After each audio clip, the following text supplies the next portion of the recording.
Deuteronomy 9. Hear, Israel, you are now about to cross the Jordan to go in and dispossess nations greater and stronger than you, with large cities that have walls up to the sky. The people are strong and tall. Anakites, you know about them and have heard it said, who can stand up against the Anakites? But be assured today that the Lord your God is the one who goes across ahead of you like a devouring fire. He will destroy them. He will subdue them before you, and you will drive them out and annihilate them quickly, as the Lord has promised you. After the Lord your God has driven them out before you, do not say to yourself, the Lord has brought me here to take possession of this land because of my righteousness. No, it is on account of the wickedness of these nations that the Lord is going to drive them out before you.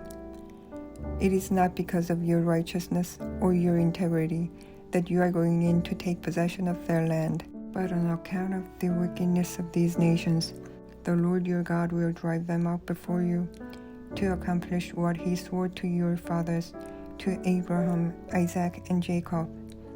Understand, then, that it is not because of your righteousness that the Lord your God is giving you this good land to possess, for you are a stiff-necked people. Remember this and never forget how you aroused the anger of the Lord your God in the wilderness.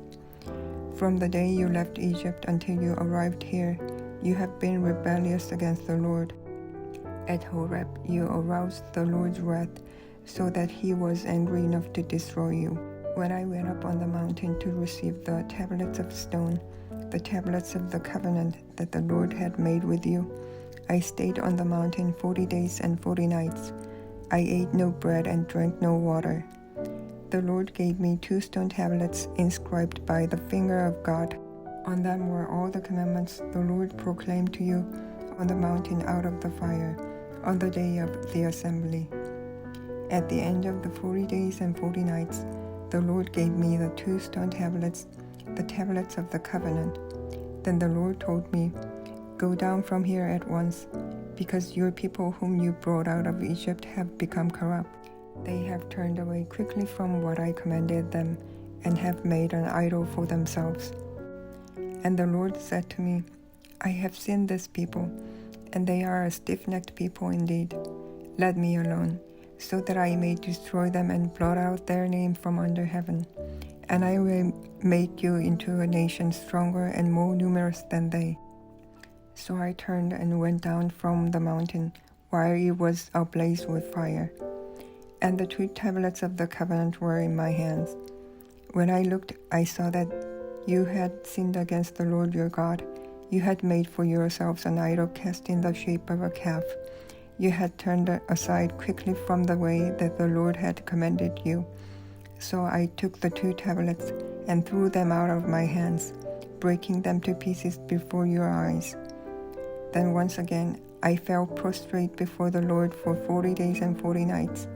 I ate no bread and drank no water, because of all the sin you had committed, doing what was evil in the Lord's sight, and so arousing his anger. I feared the anger and the wrath of the Lord, for he was angry enough with you to destroy you. But again the Lord listened to me. And the Lord was angry enough with Aaron to destroy him. But at that time I prayed for Aaron too.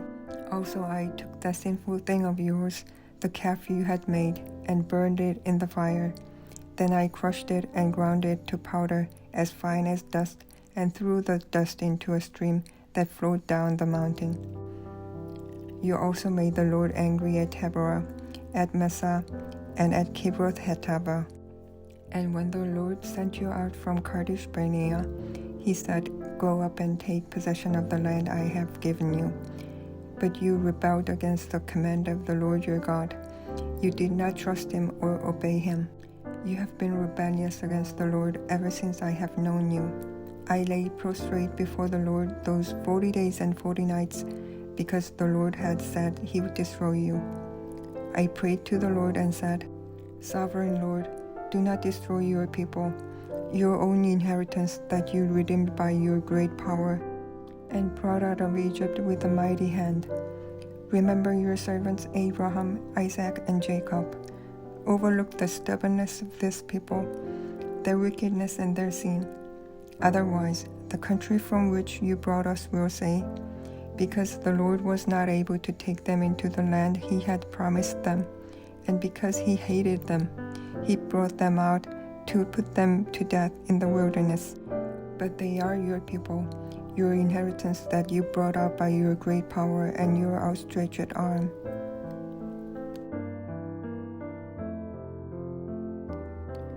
Deuteronomy 10. At the time the Lord said to me, chisel out 2 stone tablets like the first ones and come up to me on the mountain. Also make a wooden ark. I will write on the tablets the words that were on the first tablets, which you broke. Then you are to put them in the ark. So I made the ark out of acacia wood and chiseled out 2 stone tablets like the first ones, and I went up on the mountain with the 2 tablets in my hands. The Lord wrote on these tablets what he had written before, the 10 commandments he had proclaimed to you on the mountain, out of the fire, on the day of the assembly, and the Lord gave them to me. Then I came back down the mountain and put the tablets in the ark I had made, as the Lord commanded me, and they are there now. The Israelites traveled from the wells of Benezekan to Musera. There Aaron died and was buried, and Eleazar his son succeeded him as priest. From there they traveled to Gudgoda and on to Jotbatha, a land with streams of water. At the time the Lord set apart the tribe of Levi to carry the ark of the covenant of the Lord, to stand before the Lord to minister and to pronounce blessings in his name, as they still do today. That is why the Levites have no share or inheritance among their fellow Israelites. The Lord is their inheritance, as the Lord your God told them. Now I had stayed on the mountain 40 days and 40 nights, as I did the first time, and the Lord listened to me at this time also. It was not his will to destroy you. Go, the Lord said to me, and lead the people on their way, so that they may enter and possess the land I swore to their ancestors to give them. And now, Israel, what does the Lord your God ask of you, but to fear the Lord your God, to walk in obedience to him, to love him, to serve the Lord your God with all your heart and with all your soul, and to observe the Lord's commands and decrees that I am giving you today for your own good. To the Lord your God belong the heavens, even the highest heavens, the earth, and everything in it. Yet the Lord set his affection on your ancestors and loved them, and he chose you, their descendants, above all the nations, as it is today. Circumcise your hearts, therefore, and do not be stiff-necked any longer. For the Lord your God is God of gods and Lord of lords, the great God, mighty and awesome, who shows no partiality and accepts no bribes. He defends the cause of the fatherless and the widow, and loves the foreigner residing among you, giving them food and clothing. And you are to love those who are foreigners, for you yourselves were foreigners in Egypt. Fear the Lord your God and serve him. Hold fast to him and take your oath in his name. He is the one you praise. He is your God, who performed for you those great and awesome wonders you saw with your own eyes. Your ancestors who went down into Egypt were 70 in all, and now the Lord your God has made you as numerous as the stars in the sky. Deuteronomy 11. Love the Lord your God and keep his requirements, his decrees, his laws, and his commands always. Remember today that your children were not the ones who saw and experienced the discipline of the Lord your God, his majesty, his mighty hand, and his outstretched arms, the signs he performed and the things he did in the heart of Egypt, both to Pharaoh, king of Egypt, and to his whole country.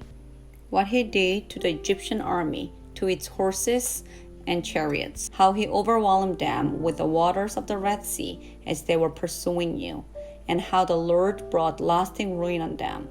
It was not your children who saw what he did for you in the wilderness until you arrive at this place, and what he did to Dathan and Abiram, sons of Eliab the Reubenite, when the earth opened its mouth right in the middle of all Israel and swallowed them up with their households, their tents, and every living thing that belonged to them. But it was your own eyes that saw all these great things the Lord has done.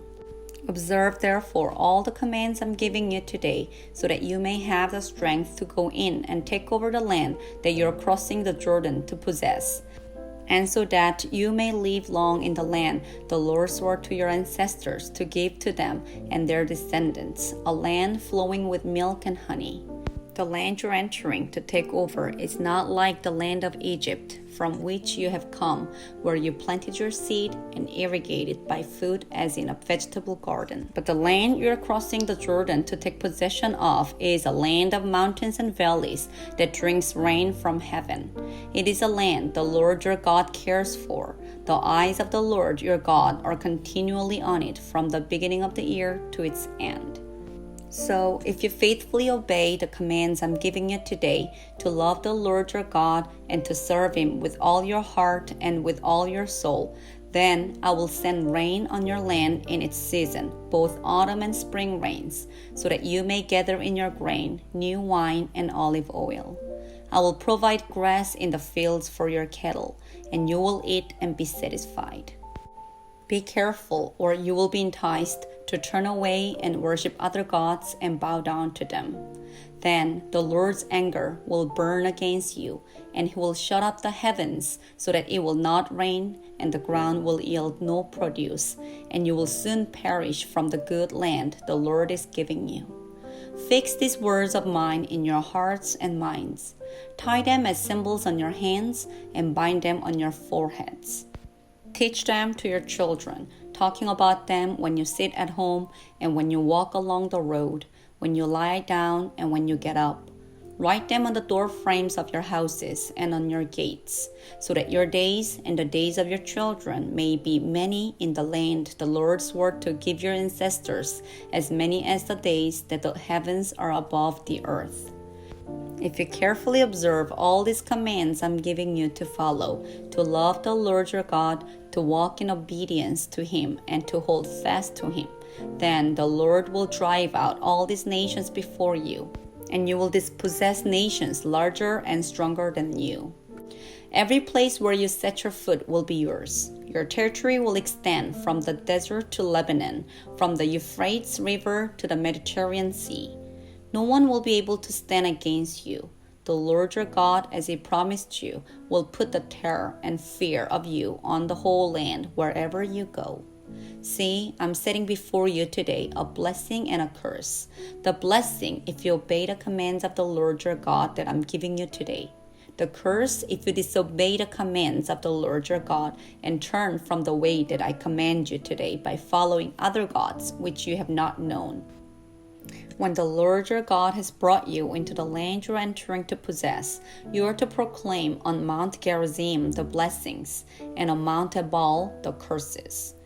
As you know, these mountains are across the Jordan, westward toward the setting sun, near the great trees of Moreh, in the territory of those Canaanites living in the Arabah, in the vicinity of Gilgal. You are about to cross the Jordan to enter and take possession of the land the Lord your God is giving you. When you have taken it over and are living there, be sure that you obey all the decrees and laws I'm setting before you today.